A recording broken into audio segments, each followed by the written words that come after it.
Hello student, good morning to everyone. आज हम लोग शुरू करने वाले हैं 12th क्लास के लिए, है ना। 12th क्लास के लिए वंशागति और विविधता के सिद्धांत, है ना। क्या पढ़ने वाले हैं? वंशागति और विविधता के सिद्धांत के बारे में पढ़ने वाले principle of inheritance and variation. Principle of inheritance and variation के बारे में हम लोग आज डिटेल से पढ़ने वाले हैं, ठीक है। तो ये चैप्टर काफी इंपॉर्टेंट माना जाता है। एग्जाम में 20 मार्क्स का क्वेश्चन इससे आता है, तो आप इस चैप्टर को ध्यान से देखेंगे। काफी आसान है, समझने में आसानी होगी। तो फर्स्ट है इसमें, इस चैप्टर में पहला वर्ड है वंशागति, है ना। वंशागति का मतलब होता है कैरेक्टर का स्थानांतरण एक जनरेशन से दूसरे जनरेशन में, एक पीढ़ी से दूसरी पीढ़ी में कैरेक्टर का जो स्थानांतरण होता है उसे ही क्या कहते हैं? वंशागति कहते हैं, ठीक है। तो इसमें कुछ वर्ड आएंगे, जैसे कि फर्स्ट वर्ड है अनुवांशिकी। अनुवांशिकी को क्या कहा जाता है? जेनेटिक्स कहा जाता है ना। तो कह सकते हैं जेनेटिक्स क्या है? तो कह सकते हैं कि विज्ञान की वह शाखा जहां पर हम लोग माता पिता, है ना, पेरेंट के गुणों का, है ना, और संतान के गुणों का जो कि असमान है या फिर समान है, उन समान और समान गुणों के स्टडी को करते हैं, है ना। अनुवांशिकी कह सकते हैं कि अनुवांशिकी विज्ञान की वह शाखा है जहां पर माता पिता और उसके संतान के समान और असमान गुणों का अध्ययन करते हैं। उसी शाखा को क्या कहा जाता है? अनुवांशिकी या जेनेटिक्स कहा जाता है। यानी कि हम लोग यहाँ क्या पढ़ने वाले हैं? गुणों के बारे में पढ़ने वाले हैं, समान और असमान गुणों। और दूसरा शब्द है अनुवांशिकता, है ना। अनुवांशिकता का मतलब क्या होता है? इसको हेरिडिटी कहा जाता है, वो जेनेटिक्स था। तो जेनेटिक्स में समान और असमान गुणों का अध्ययन करेंगे। अनुवांशिकता में क्या है? तो हेरिडिटी कहते हैं इसको। संतति में, है ना, मतलब ऑफ स्प्रिंग में, चाइल्ड में जो पैतृक गुण का संचरण होता है ना, ट्रांसफर होता है, उसी को क्या कहा जाता है? अनुवांशिकता कहा जाता है, ठीक है। और क्या है? अनुवांशिक गुण। एक शब्द क्या है? अनुवांशिक गुण है। अनुवांशिक गुण का मतलब क्या हुआ? Hereditary character. एक पीढ़ी से दूसरे पीढ़ी में जो गुण स्थानांतरित होते हैं उन गुणों को ही क्या कहा जाता है? अनुवांशिक गुण कहा जाता है। एक पीढ़ी से दूसरे पीढ़ी में जो गुण स्थानांतरित होंगे उन्हें क्या कहा जाएगा? अनुवांशिक गुण कहा जाएगा, ठीक है। हम देखते हैं कि जो माता पिता होते हैं, माता पिता से ऑफ स्प्रिंग यानी कि शिशु जो है थोड़े बहुत परिवर्तित होते हैं, है ना। लगभग गुण तो समान होते हैं लेकिन कुछ गुण अलग होते हैं। तो ये एक शब्द आपका आ रहा है क्या? वेरिएशन, विभिन्नता। विभिन्नता का मतलब हुआ कि जैसे कि गोरे माता पिता है, संतान क्या हो गए? काले हो गए। लंबे माता पिता थे, संतान नाटे हो गए, या नाटे से माता पिता थे, संतान लंबे हो गए। तो यह जो विविधता आती है उसी को क्या कहा जाता है? वेरिएशन कहा जाता है। इस विविधता को क्या कहा जाएगा? वेरिएशन कहा जाएगा, ठीक है। तो इतना सारा शब्द था। पहला अनुवांशिकी, दूसरा अनुवांशिकता, और फिर अनुवांशिक गुण, और फिर विभिन्नता। इतना सारा चीजों को हम लोग पढ़े, है ना। तो अनुवांशिकी के फादर कहे जाते हैं, है ना। अनुवांशिकी के पिता कहे जाते हैं कौन? ग्रोगर जोहान मेंडल। ग्रोगर जोहान मेंडल को क्या कहा जाता है? अनुवांशिकी के पिता कहा जाता है, ठीक है। क्योंकि सारा खोज, शुरुआती खोज जो है वो किसने किया था? ग्रेगर जोहान मेंडल ने किया था। तो ये जो थे ये एक फादर थे, है ना। चर्च में फादर का काम करते थे। फादर का मतलब होता है पादरी, जिसको कहते हैं। हमारे मंदिर में जिस तरह से पुजारी होते हैं उसी तरह से क्रिश्चियन धर्म में, है ना, चर्च में फादर होते हैं। तो ये जो फादर थे काफी पढ़े लिखे थे और एक चर्च के मालिक थे। कहाँ? ऑस्ट्रिया एक कंट्री है और उसमें ब्रन, है ना, ऑस्ट्रिया में एक ब्रन है, शहर है, वहीं पर ये फादर का काम करते थे। इन्होंने वो जो चर्च का जो खाली मैदान था वहां पर डिफरेंट वैरायटी के मटर के पौधे को लगा रखा था। किसको? मटर के पौधे को लगा रखा था, है ना। और मटर का पौधा का वैज्ञानिक नाम जो है पीसियम सैटिवम है। पीसियम सैटिवम क्या कहते हैं? मटर के वैज्ञानिक नाम को पीसियम सैटिवम, है ना। यह जो है इसका वैज्ञानिक नाम है मटर का।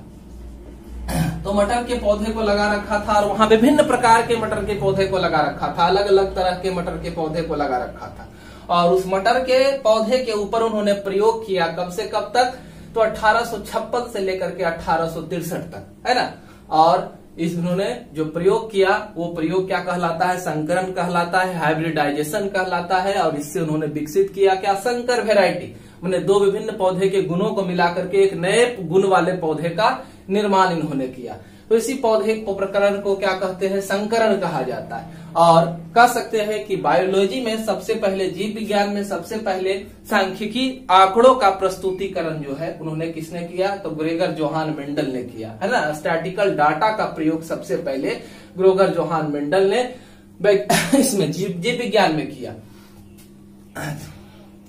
तो अब देखते हैं कि जब इन्होंने पूरा प्रयोग किया, पूरा लिखित विवरण रखा कि कैसे कैसे क्रॉस कराए तो कितना पौधा नया बना, कितना पुराना पौधा था और कितना नया पौधा था, तो सब आंकड़ों को पहले जो था, आज तो हम लोग देखते हैं कि रिसर्च इंस्टीट्यूट है, पहले जो होते थे वो सोसाइटी होती थी जहां पर अपने ज्ञान विज्ञान का आदान प्रदान एक दूसरे से लोग करते थे। तो उन्होंने अपने सारे डाटा को नेचुरल हिस्टोरिकल सोसाइटी ऑफ ब्रन, है ना, वहां की वैज्ञानिक सोसाइटी जो थी वहां पर उन्होंने अपने सारे डाटा को प्रस्तुत किया।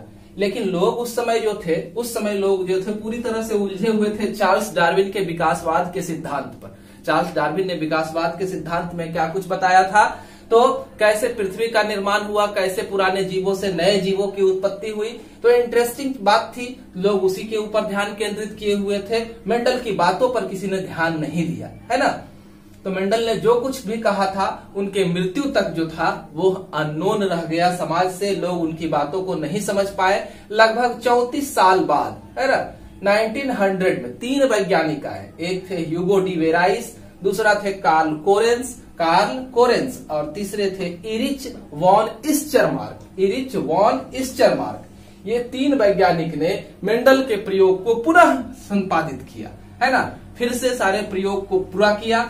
तो पाया क्या कि मेंडल के कथन जो थे वो काफी हद तक सही थे, और तब उन्होंने मेंडल के सारी बातों को एक नियम बनाकर प्रस्तुत किया जिसे मेंडल के वंशागति के नियम कहते हैं, है ना। लॉ ऑफ इनहेरिटेंस के नाम से जाना जाता है, वंशागति के नियम के नाम से जाना जाता है ना।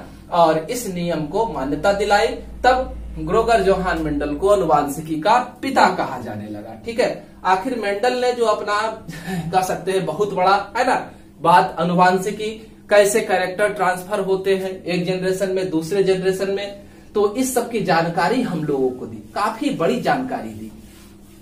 और इस जानकारी को प्राप्त करने में आखिर क्या रीजन था जो मेंडल सफल हुए, कहीं उनको मिस्टेक नहीं मिला, जैसे कि थॉमस अल्वा एडिसन को बल्ब बनाने में 1000 बार असफलता का सामना करना पड़ा था, लेकिन मेंडल जो है वो सफल हो गए। इसके पीछे वजह क्या था, तो इसके पीछे सबसे पहला वजह था मटर के पौधे का चुनाव, है ना।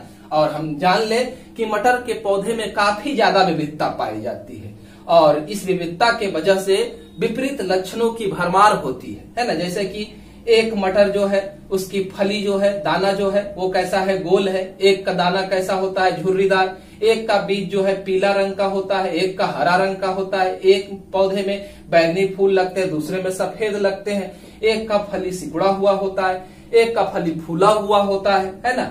और एक में फूल जो है पौधे के अंतिम हिस्से में लगते हैं, और एक में पौधा बढ़ते जाता है और किनारे किनारे से फूल लगते जाते हैं, है ना। अच्छी और शीर्षस्थ फूल ये हुआ, अच्छी ये फूल किनारे से निकलते जाएंगे पौधे में फूल। ठीक है, कुछ पौधे इसमें लंबे होते हैं और कुछ नाटे होते हैं। साथ में यह पौधा अपना जीवन चक्र काफी अल्प समय में पूरा कर लेता है, इसलिए रिजल्ट के लिए इनको ज्यादा इंतजार करने की जरूरत नहीं पड़ती थी। 3 से 4 मंथ में, है ना, 3 से 4 मंथ में ये पौधे जो है अपने रिजल्ट को दे देते थे। ठीक है, तो इस वजह से इनको ज्यादा इंतजार नहीं करना पड़ा। उसके बाद क्या है, तो इस पौधे की खासियत है कि इसके पुमंग और जायन, नर और मादा भाग काफी अस्पष्ट होते हैं, इसलिए संकरण कराने में समस्याएं कम उत्पन्न होती है। ठीक है, दूसरा चीज जो है इसका जीवन चक्र तो बोल ही दिए, है ना। और क्या होता है कि रंगीन भाग से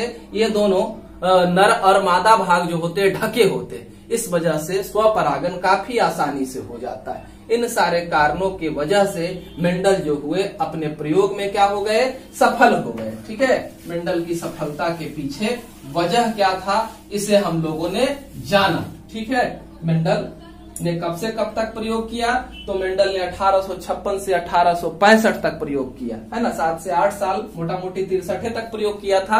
2 साल आंकड़ा वगैरह बनाने में समय लगाया, तो ये 8 साल तक प्रयोग करते रहे, और तब जाकर के मेंडल ने वंशागति के नियम को प्रदान किया हम लोगों के लिए। ठीक है, मेंडल ने जब नियम अपना दे दिया तो क्या देखते हैं कि मेंडल का जो प्रयोग था, क्या क्या प्रयोग किया था मेंडल ने। क्वेश्चन है कि मेंडल ने किस तरह के प्रयोग का संपादन किया था। तो एक संकर प्रयोग, द्विसंकर प्रयोग और बहुसंकर प्रयोग किया था। एक संकर प्रयोग में जैसे में हम लोगों ने देखा कि मटर के अंदर विभिन्न तरह के लक्षण है ना, कोई नाटा पौधा, कोई लंबा पौधा, तो उन्होंने एक ही कंट्रास्टिंग कैरेक्टर को उठाया, जैसे नाटा और लंबा, है ना। फली पीला है और क्या है, बीज पीला है और क्या है, उजला है। तो इस तरह से इन्होंने एक ही कंट्रास्टिंग कैरेक्टर को उठा करके प्रयोग किया, तो इसे एक संकर। दो विभिन्न लक्षणों को, है ना, जैसे कि नाटा और लंबा, दूसरा पीला और उजला, ठीक है, या बैगनी फूल का रंग और उजला फूल का रंग। तो इस तरह से दो लक्षण का प्रयोग करेंगे तो दो संकर प्रयोग कहलाएगा, और ढेर सारे लक्षणों को लेकर के प्रयोग करेंगे तो उसे क्या कहते हैं, बहुसंकर प्रयोग कहते हैं। ठीक है, तो इस तरह से मेंडल ने अपने प्रयोग किए, 3 प्रकार के प्रयोग किए, मोनोहाइब्रिड क्रॉस, डायहाइब्रिड क्रॉस और polyhybrid cross. Monohybrid cross, dihybrid cross और पॉलीहाइब्रिड। हम लोगों को पढ़ना है मोनोहाइब्रिड क्रॉस और क्या, डायहाइब्रिड क्रॉस। 2 क्रॉस के बारे में हम लोगों को पढ़ना है। ठीक है, तो इनके संकरण की विधि क्या थी। संकरण की विधि को आप देखें तो संकरण की विधि में इन्होंने क्या लिया, एक पुष्प जैसे है, एक पुष्प का मादा भाग बना रहे हैं और यह पुष्प का नर भाग है। ठीक है, यह रंगीन पंखुड़ियां है। तो इन्होंने सबसे पहले क्या किया, संकरण अगर कराना है, एक पुष्प इधर है, एक पुष्प यहाँ है ना, तो इन्होंने क्या किया कि एक पुष्प का नर भाग को काट करके हटा दिया, जिससे कि इसके परागकण इसके ऊपर नहीं पहुंच सके। एक पुष्प के नर भाग को काट करके हटा दिया, है ना, तो पुमंग भाग को काट करके हटा दिया। तो फोर्सेप्स की सहायता से पुमंग भाग को काट लेने की प्रक्रिया को इमैस्कुलेशन कहा जाता है। फोर्सेप्स की सहायता से नर भाग को काट लेने की प्रक्रिया को क्या कहते हैं, इमैस्कुलेशन कहते हैं। ठीक है, फिर क्या किया कि कहीं से कोई कीड़ा मकोड़ा आकर के परागकण को इसके ऊपर न पहुंचा दे, मादा भाग तक न पहुंचा दे, इसके लिए इन्होंने क्या किया, मादा भाग को बटर पेपर से ढक दिया, है ना। कब, मैच्योर होने से पहले, परिपक्व होने से पहले। तो परिपक्व होने से पहले इस भाग को जो ढका, है ना, इस प्रक्रिया को क्या कहते हैं, बैगिंग कहते हैं। अब इच्छित परागकण, जिस तरह के पुष्प का परागकण इनको चाहिए था, वो परागकण जब यह परिपक्व हो गया तो ला करके इसके ऊपर छिड़क दिया और वापस जो है इसको क्या कर दिया, ढक दिया। तो इस प्रक्रिया को बैगिंग कहते हैं। तो संकरण कराने के लिए, एक हाइब्रिड पौधे का विकास करने के लिए, एक संकर पौधे का विकास करने के लिए मेंडल ने क्या किया, इमैस्कुलेशन और बैगिंग प्रक्रिया को संपन्न किया, तब जाकर के हमारा ये काम संपन्न हो पाया। ठीक है, इस तरह से हम लोगों ने देखा इमैस्कुलेशन और संकरण की विधि। अब हम लोगों को पढ़ना है क्या, मोनोहाइब्रिड क्रॉस को देखना है ना, एक संकर प्रयोग को देखना है। तो एक संकर प्रयोग के लिए कुछ बातों को आप जान ले, जैसे कि कोई जीव है ना, तो कोई जीव है, नर है और क्या है, मादा है। तो ये दोनों संयोग करते हैं। हम लोग पीछे पढ़ चुके हैं पिछले चैप्टर में कि यह अपने युग्मक का निर्माण करते हैं, है ना, ये भी अपने युग्मक का निर्माण करता है। ये दोनों युग्मक आपस में क्या होते हैं, मिलते। तो नर में, है ना, एक खास लक्षण के लिए, जैसे कि लंबाई के लिए, तो लंबाई के लिए इस नर के पास जो होता है यह आधा है ना, तो इस नर के पास क्या होगा कि एक लंबाई वाला जीन मौजूद होगा। क्या होगा, एक लंबाई वाला जीन मौजूद होगा। उसी तरह से हो सकता है कि मादा है तो मादा के पास भी एक लंबाई वाला जीन मौजूद होगा। यह अगर लंबा हुई, है ना, तो कैपिटल टी से दिखा रहे हैं, अगर नाटा होता लक्षण तो स्मॉल टी से दिखाते, मान लेते हैं स्मॉल टी है यहाँ। ठीक है, अब ये वापस क्रॉस करेंगे तो यहाँ पर दोनों जीन आएंगे, है ना, कौन कौन जीन, लंबे वाले भी और नाटे वाले भी जीन आएंगे। ठीक है, तो इस तरह से यह जीन का पूरा सेट पूरा होगा। तो हम जान ले, किसी भी आदमी या किसी भी जंतु के अंदर एक लक्षण के लिए, जैसे लंबाई था तो लंबाई के लिए 2 जीन होते हैं, एक जीन नर से आते हैं, दूसरे जीन कहाँ से आते हैं, मादा से आते हैं। ठीक है, तो यह जीन, है ना, मेंडल के समय इस जीन का नाम जीन नहीं था। मेंडल ने लक्षणों को निर्धारित करने वाले पदार्थ को, सबस्टांस को, कारक को फैक्टर नाम दिया, कारक नाम दिया, है ना, क्या नाम दिया, कारक, जिससे लक्षणों का निर्धारण होता था उसका नाम क्या रखा, तो कारक नाम रखा। ठीक है, तो इस तरह से हम लोगों ने देखा। तो यह जो है जीन का जोड़ा है, कारक का जोड़ा है। मेंडल की भाषा में जीन क्या है, कारक। तो यह कारक का जोड़ा है। अगर कारक का जोड़ा रहे तो उसे क्या कहते हैं, एलील कहते हैं, है ना। क्या कहा जाएगा उसे, एलील कहा जाएगा। क्या कहेंगे, कारक के जोड़े को क्या कहा जाएगा, एलील। कारक के जोड़े को क्या कहेंगे, है ना। कारक के जोड़े को मिला तो क्या बनाया, मिलने के बाद टी और टी बनाया, और इस जोड़े का नाम क्या होगा, तो एलील कहा जाएगा। ठीक है, इसे क्या कहेंगे, एलील।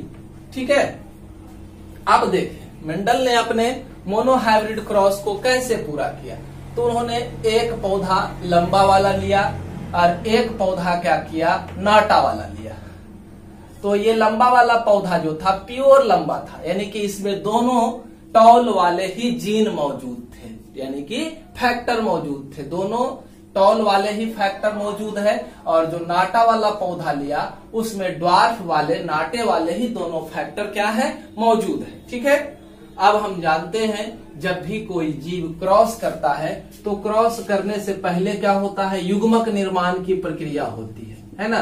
क्या बनेगा, युग्मक बनेगा। युग्मक बनने के क्रम में अभी हम लोगों ने देखा था क्या कि जीन क्या हो जाते हैं, अलग हो जाते हैं। जीन के जो पेयर थे, है ना, जोड़ा थे, वो क्या हो गए, अलग हो गए। तो यहाँ पर सिर्फ एक युग्मक में एक ही जीन रहेगा। ठीक है, इस तरह से एक ही जीन यहाँ प्रेजेंट। ठीक है, युग्मक निर्माण हो गया। युग्मक निर्माण के बाद ये युग्मक आपस में मिलेंगे। तो जब ये युग्मक एक दूसरे से मिलेंगे तो कैपिटल टी स्मॉल टी के साथ मिल रहा है ना। कैपिटल टी स्मॉल टी के साथ मिल रहा है।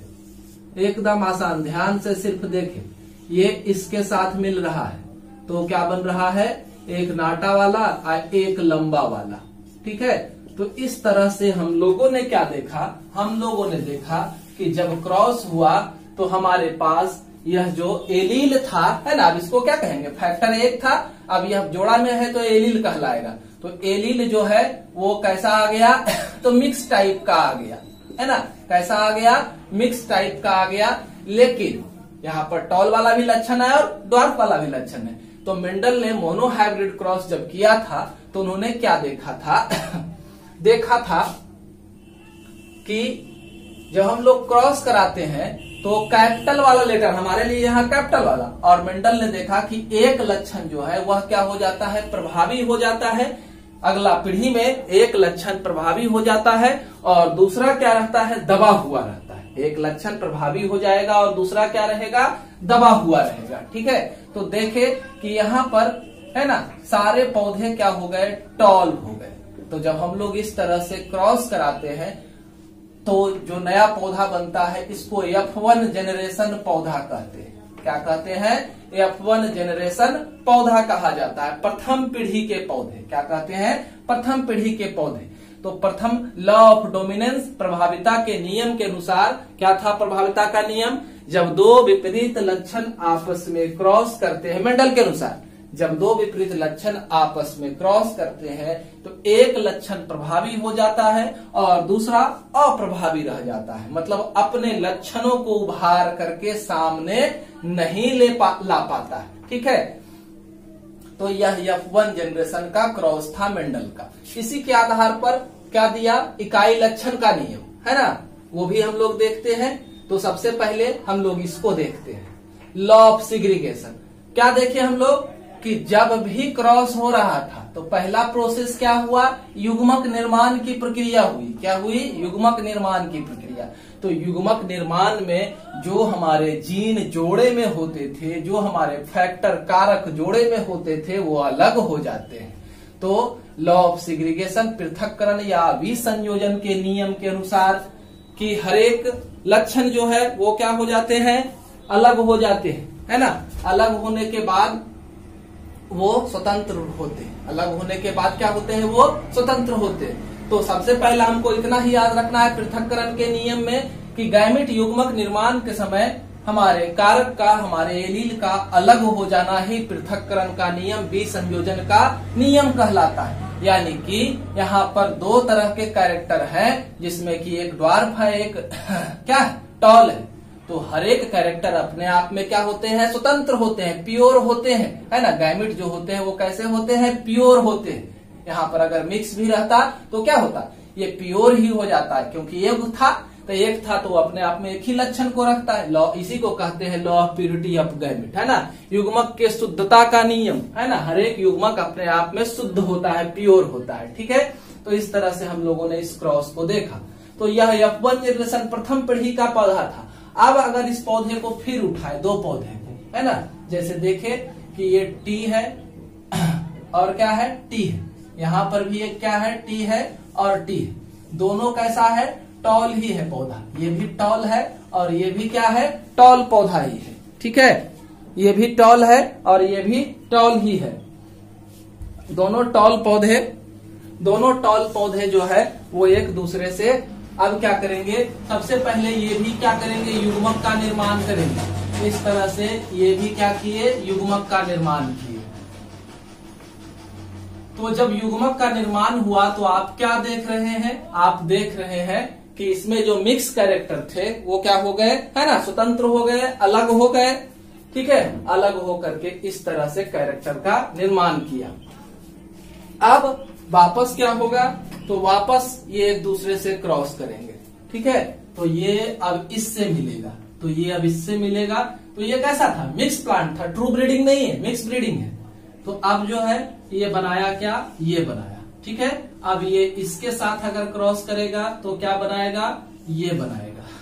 अगर ये इसके साथ क्रॉस करता है तो क्या बनाता है, ये बनाता है।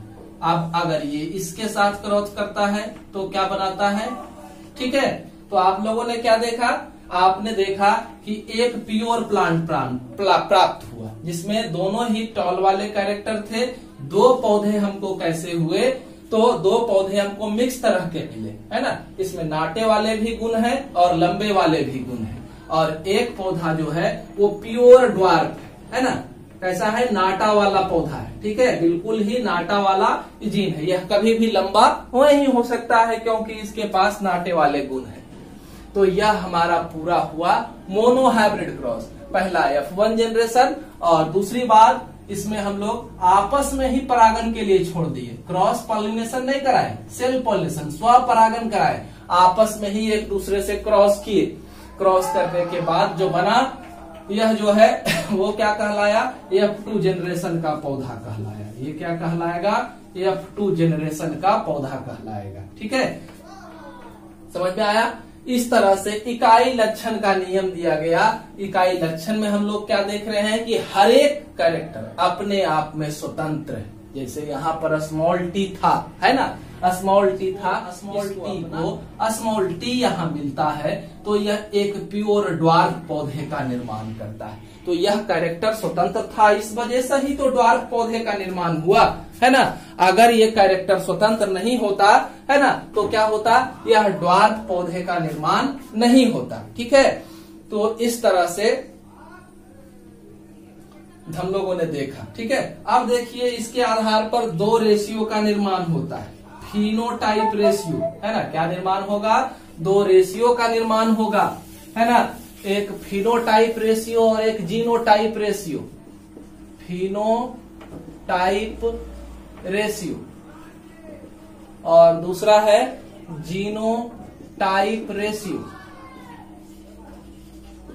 कैसे, तो यहां देखिए कि हमको दिखाई क्या देगा, ये तीनों टॉल प्लांट दिखाई देंगे और ये क्या दिखाई देगा, डॉर्फ प्लांट दिखाई देगा।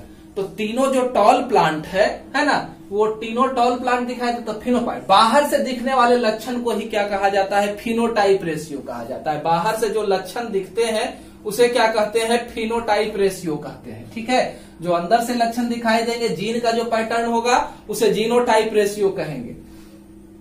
तो फिनोटाइप रेशियो में क्या है आपका, फिनोटाइप बाहर से दिख रहा है ना, तो क्या दिख रहा है, टॉल दिख रहा है और क्या दिख रहा है, ड्वार्फ दिख रहा है। टॉल और ड्वार्फ, टॉल कितने हैं, 3 है और ड्वार्फ कितने हैं, 1। ये तीनों क्या है, टॉल होगा और ये क्या होगा, ड्वार्फ होगा। तो ये 3:1 का रेशियो आया। जीनोटाइप में क्या है, आपका जीन पैटर्न लिखे तो ये है आपका जीन पैटर्न। ठीक है, तो इस तरह से 1:2:1 का रेशियो हमें मिलता है। ठीक है, तो ये फिनोटाइप और जीनोटाइप रेशियो हम लोगों ने देखे, इकाई लक्षण के नियम को समझे, प्रभाविता के नियम को समझे, पृथक्करण विसंयोजन का नियम को हम लोगों ने समझा। ठीक है, अब देखें आगे हम लोग डायहाइब्रिड क्रॉस के बारे में पढ़ेंगे, मेंडल के द्विसंकर प्रयोग के बारे में पढ़ेंगे, है ना। मेंडल के द्विसंकर प्रयोग के बारे में हम लोग पढ़ेंगे। तो मेंडल के द्विसंकर प्रयोग को पूरा करने के लिए मेंडल ने क्या लिया, एक पौधा को चुना जो पौधा कैसा था, येलो राउंड सीड्स को रखता था, येलो राउंड सीड को रखता था, इसके बीज पीले थे और बिल्कुल गोल थे। दूसरा पौधा जो रखा उसमें सीड ग्रीन होते थे, है ना, और रिंकल्ड सीड थे, झुर्रीदार सीड थे। ठीक है, अब इसके लिए देखें कि इसके अंदर जो है मेंडल का फैक्टर क्या है, एलील क्या है। तो एलील्स जो इसके अंदर थे, पहला येलो राउंड के लिए एलील कैपिटल YY, एक लक्षण है येलो है, तो येलो के लिए उस प्लांट के अंदर क्या होगा, पेयर होगा, उस प्लांट के अंदर क्या होना है, पेयर होना है। इस येलो कैरेक्टर के लिए एक पेयर एलील मौजूद है ना। और फिर राउंड सीड के लिए एक पेयर एलील मौजूद है। उसी तरह से ग्रीन के लिए क्या है, एक पेयर एलील मौजूद है, और रिंकल्ड के लिए एक पेयर स्मॉल RR जो है वो मौजूद है। अब देख, ये दोनों प्लांट जो है क्रॉस करेंगे। क्रॉस करने से पहले की प्रक्रिया क्या है, युग्मक निर्माण की प्रक्रिया। पहले की प्रक्रिया क्या है, युग्मक निर्माण की प्रक्रिया। तो युग्मक जब बनेगा तो क्या हो जाएंगे, सेग्रीगेशन होगा। प्यूरिटी ऑफ गैमिट के अनुसार से, law of purity of gamete के अनुसार से क्या होगा, कैरेक्टर सेग्रीगेट करेंगे। सेग्रीगेट करने का मतलब हुआ ये Y और Y क्या हो जाएंगे, अलग हो जाएंगे। तो Y जब अलग होगा तो यह एक कैरेक्टर के साथ जुड़ेगा, R वाला को अपने साथ लेगा, तो YR बना। फिर ये इसके साथ, है ना, तो YR बना। तो यहाँ पर दो गैमिट का निर्माण हुआ। फिर इधर देखें तो इधर भी जो है ये Y जो है इसके साथ जुड़ेगा, तो YR, ये Y जो है इसके साथ जुड़ेगा, तो YR का फॉर्मेशन हुआ। ठीक है, गैमिट फॉर्मेशन दोनों तरफ हो गया। अब गैमिट फॉर्मेशन के बाद F1 जनरेशन का क्रॉस होगा। F1 जनरेशन के क्रॉस के लिए क्या होना है, तो ये इसके साथ क्रॉस करेगा, तो कैपिटल YR स्मॉल YR के साथ क्रॉस करेगा। कैपिटल YR स्मॉल YR के साथ क्रॉस करने वाला है, तो क्या बनाएगा, कैपिटल और स्मॉल। पहले Y को देखें तो कैपिटल Y स्मॉल Y लिख दिए यहाँ, capital Y small Y। R को देखें, कैपिटल R और स्मॉल R, तो ये दोनों को लिख दिए यहाँ। तो इस तरह से एक प्लांट का फॉर्मेशन हुआ। अब यही जो है इसके साथ क्रॉस करेगा, ये वाला इसके साथ क्रॉस करेगा, तो कैपिटल Y उसी तरह से, है ना।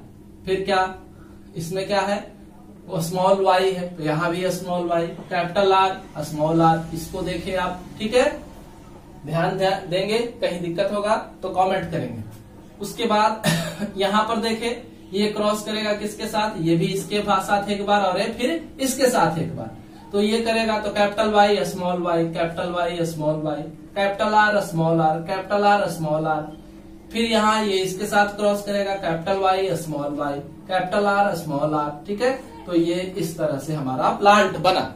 अब देखें कि हमारे पास चार जो प्लांट आए हैं, चारों प्लांट में क्या है, कैपिटल डोमिनेंट होता है। पहले ही बताया जा चुका कि कैपिटल क्या होता है, डोमिनेंट कैरेक्टर है। तो कैपिटल डोमिनेंट की वजह से सारा प्लांट कैसा हो जाएगा, येलो हो जाएगा। और कैपिटल R के डोमिनेंट की वजह से सब में कैपिटल R है, यहाँ भी है, यहाँ भी है, तो इस वजह से सारा प्लांट जो है येलो राउंड सीड को रखने वाला होगा। ठीक है, सारा प्लांट क्या हो जाएगा, येलो राउंड सीड वाला हो जाएगा। कहाँ, तो F1 जनरेशन में, फर्स्ट फेलियर जनरेशन में। ठीक है, F1 जनरेशन में क्या हो जाएगा, फर्स्ट फेलियर, प्रथम पीढ़ी में सारे पौधे कैसे हो जाएंगे, येलो राउंड हो जाएंगे। ठीक है, अब हमको क्या करना है, फर्स्ट पीढ़ी के पौधे को स्वपरागन के लिए छोड़ना है ना। फर्स्ट पीढ़ी के पौधे को क्या करना है, स्वपरागन के लिए छोड़ना है। तो स्वपरागन होने से पहले की प्रक्रिया क्या होगी, आपका ये क्या है, capital Y small Y R, और क्या R। इस तरह से दो पौधा को आप लेंगे, है ना, चारों पौधा को लेना पड़ेगा क्रॉस कराने के लिए। पहले दो को लेते हैं, तो यहां से क्या होगा, गैमिट फॉर्मेशन को देखें तो इसमें गैमिट क्या बनेगा, ये वाला एक बार इसके साथ क्रॉस करेगा, ठीक है।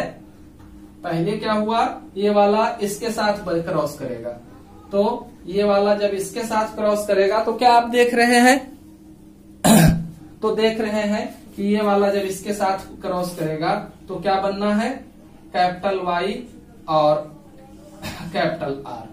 तो यहां पर इस गैमिट का फॉर्मेशन किए।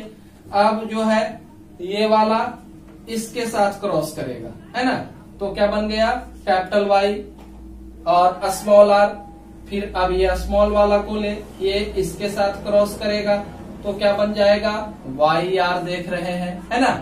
फिर क्या होगा, ये वाला जो है वो इसके साथ क्रॉस करेगा, स्मॉल वाला स्मॉल के साथ क्रॉस करेगा तो स्मॉल वाई स्मॉल आर। तो ये 4 प्रकार के गैमिट बनाएंगे एक पौधा से। इस दोनों को लिए तो 4 गैमिट बना, ठीक है। अब इस दोनों को लेंगे तो 4 और गैमिट बनेगा, यानी कि 8 गैमिट का फॉर्मेशन होगा। अब देखें कि 8 गैमिट जब बन जाएगा तो जिस तरह से F1 जनरेशन में हम लोग मोनो हाइब्रिड में क्रॉस कराए थे, यहाँ पर क्रॉस कराना मुश्किल हो जाएगा। तो इसके लिए एक चार्ट बना लेंगे। इस चार्ट को पुनेट स्क्वायर ने डिस्कवर किया था, इसलिए इसका नाम पुनेट स्क्वायर चार्ट कहा जाता है ना, पुनेट स्क्वायर चार्ट कहा जाता है। अब देखें क्रॉस कराए, इसको इसके साथ क्रॉस कराए, कैपिटल वाई ये है ना, तो सारा पौधा क्या हो जाएगा, आप क्या देख रहे हैं, तो सारा पौधा जो है कैपिटल के कारण येलो, आर कैपिटल है तो कैपिटल आर से क्या होता है, राउंड होता है, तो सारा पौधा येलो राउंड वाला हो जाएगा, ठीक है। अब इसको इसके साथ क्रॉस कराए तो ये कैपिटल है ना।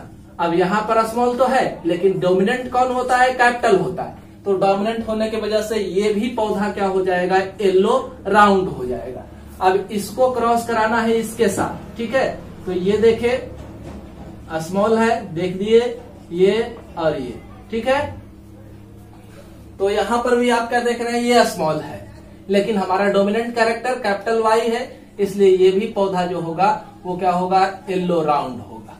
अब इसको क्रॉस कराना है किसके साथ, इसके साथ, ठीक है। वीडियो को ध्यान से देखते रहेंगे जिसकी वजह से कहीं समस्या नहीं उत्पन्न होगी। इसको क्रॉस कराना है इसके साथ, ठीक है। तो ये वाई और स्मॉल वाई, एक कैपिटल है, यहाँ कैपिटल है ना, इसको लिखे, अब फिर ये स्मॉल है, इसको लिख रहे हैं। तो देखिए क्या बना, कैपिटल है, यहाँ भी कैपिटल है, तो डोमिनेंट यानी कि सारा पौधा यहाँ जो बन गया येलो राउंड बन गया, ठीक है। अब नीचे इसको क्रॉस कराना है इससे, तो ये कैपिटल लिख दिए दोनों को, ये स्मॉल ये कैपिटल को पहले लिखे तो इस तरह से ये भी पौधा क्या हो गया, येलो राउंड हो गया, ठीक है। अब इसको क्रॉस कराना है इसके साथ, तो ये कैपिटल ये स्मॉल दोनों स्मॉल आ गया। तो कैपिटल वाई के लिए क्या था, येलो था, लिख देते हैं येलो। स्मॉल आर के लिए क्या है, स्मॉल आर के लिए रिंकल्ड है ना, स्मॉल आर के लिए क्या है, रिंकल्ड है, तो लिखे येलो रिंकल्ड, ठीक है।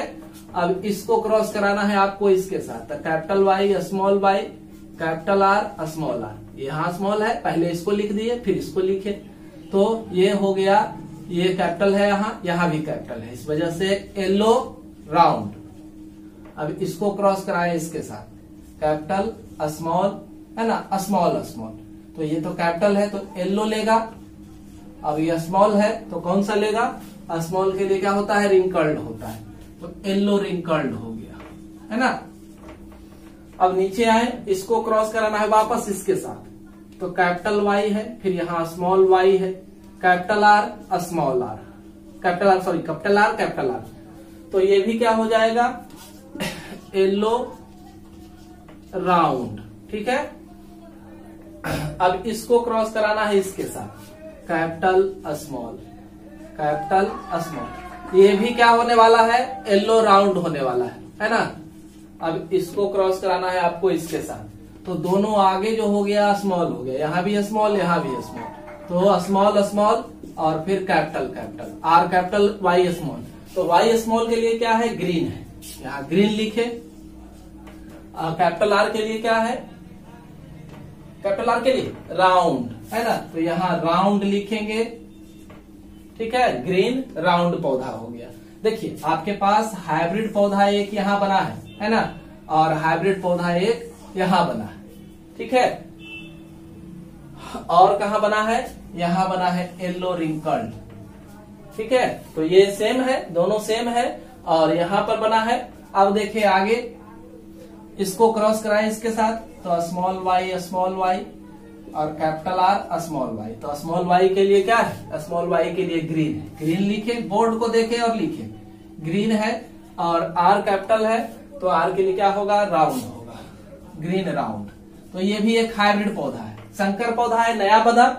अब देखें आगे, इसको क्रॉस कराना है इसके साथ, तो इसको क्रॉस कराना है, वाई हो गया, capital R small R, capital है, तो ये भी हो जाएगा येलो राउंड। ठीक है, अब इसको क्रॉस कराए इसके साथ, तो पहले कैपिटल देते हैं, फिर स्मॉल देते हैं और स्मॉल। कैपिटल वाई है, तो कैपिटल वाई के लिए येलो, आर है तो आर के लिए क्या हो गया, स्मॉल आर है ना, तो स्मॉल आर के लिए रिंकल्ड, येलो रिंकल्ड। ठीक है, तो येलो रिंकल्ड तो नहीं था पौधा, कहीं बना है, अभी नहीं बना, तो ये येलो रिंकल्ड एक हाइब्रिड पौधा आपका बन गया है ना, ये एक हाइब्रिड पौधा बन गया। अब इसको क्रॉस कराना है इसके साथ, small Y capital R small R. Small Y के लिए क्या है, ग्रीन है। ठीक है, और कैपिटल आर के लिए राउंड। अब आगे देखे, लास्ट है एक, है ना, इसको क्रॉस कराना है इसके साथ, तो स्मॉल वाई और स्मॉल आर, तो ये आ गया आपका ग्रीन रिंकल्ड। ठीक है, तो आपका जो पौधा बना है, पहले तो आपके पास क्या था, येलो राउंड था। ठीक है, एक हाइब्रिड पौधा क्या बना, येलो रिंकल्ड।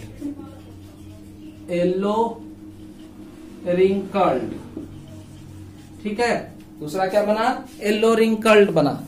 अब आगे देखे, येलो रिंकल्ड के बाद क्या बना है, येलो रिंकल्ड यहाँ भी है, ग्रीन राउंड है ना, था नहीं था, तो ग्रीन राउंड। अब तो कोई हाइब्रिड नहीं बना है, येलो रिंकल्ड तो है ही, है ना, येलो रिंकल्ड यहाँ है। अब जो है लास्ट वाला हमारा ग्रीन रिंकल्ड।